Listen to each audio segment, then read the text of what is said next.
श्रीलंका में आर्थिक उथल-पुथल के बाद पहले राष्ट्रपति पद के चुनाव संपन्न हो चुके हैं। इन चुनावों के परिणाम ने सबको चौंकाया है। इस चुनाव के परिणाम क्या हैं और नई सरकार बनने से भारत श्रीलंका के संबंधों में क्या बदलाव आएगा, इस सब पर बात करेंगे इस वीडियो में।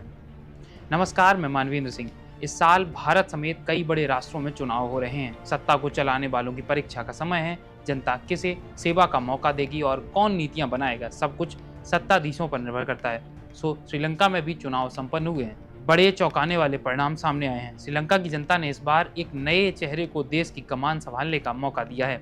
नाम है अनुराकुमारा दिसानायके। पहले जान लेते हैं कि अनुराकुमारा दिसानायके कौन है, जिनका श्रीलंका का नया राष्ट्रपति बनना लगभग तय है। 2019 के पिछले चुनाव में दिसानायके को मात्र 3% वोट ही मिले थे।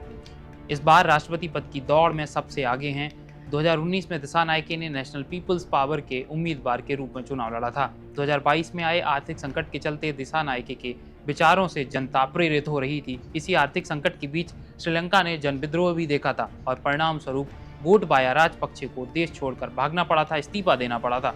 बाद में रानिल विक्रमसिंघे ने देश की बागडोर संभाली थी। दिसानायके मुख्यतः 3 मुद्दों को सामने रखते हैं: कम टैक्स, मजबूत राष्ट्र हस्तक्षेप और बंद अर्थव्यवस्था। 21 सितंबर को श्रीलंका में वोटिंग हुई थी और शाम 5 बजे के बाद कर्फ्यू लगाकर मतगणना भी शुरू की गई।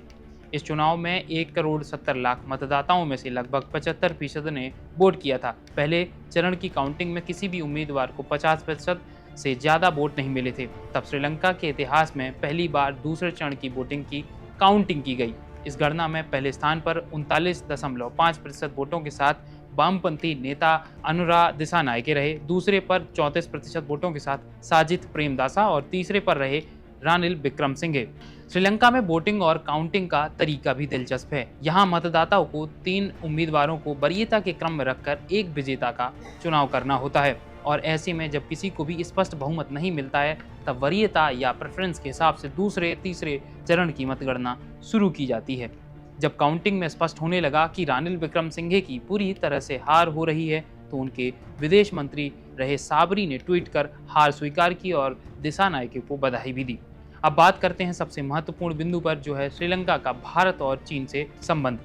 चीन और श्रीलंका के रिश्तों के चलते ही वहां सत्ता का उलटफेर और आर्थिक मंदी देखी गई थी। भास्कर की एक रिपोर्ट के अनुसार दिसानायके भारत विरोधी रुख रखते हैं। साथ ही उनके चुनाव प्रचार में भी ये देखने को मिला।